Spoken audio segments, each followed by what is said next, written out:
Jenderal Andika Perkasa masih bocor meski sudah pensiun, terima penghargaan dari Presiden Singapura. Mantan Panglima TNI Jenderal Andika Perkasa karirnya masih bocor meski sudah pensiun. Bukti yang terbaru, ia menerima penghargaan dari Presiden Singapura.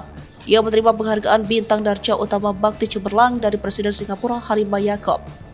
Penghargaan itu diberikan Halimah Yacob kepada Andika di Istana Singapura Rabu 10 Mei 2023 waktu Singapura.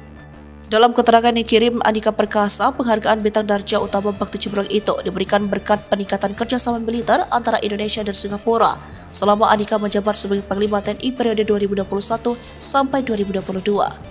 Dikutip dari laman kemlu.go.id, latihan bersama yang dilakukan Indonesia dan Singapura selama Andika menjabat Panglima antara lain Safkar Indopura, Engkel Indopura, dan Elang Indopura. Andika juga dinilai berjasa dalam mengundang Angkatan Bersenjata Singapura ikut dalam Latma Super Garuda di Batu Raja, Sumatera Selatan pada 2022. Seusai menerima bintang kehormatan, Andika beramah tamah dengan Presiden Halimah Yacob, Menteri Pertahanan Singapura, dan Panglima Angkatan Bersenjata Singapura Laksamana Muda Auron Peng. Mantan Kepala BIN Jenderal Abdullah Mahmud Hendro Priyono ikut mendampingi Andika.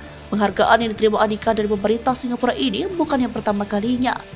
Pada Juni 2022, Andika menerima penghargaan Pingat Jasa Gemilang atas kontribusinya memajukan kerjasama antara TNI AD dan Angkatan Darat Singapura.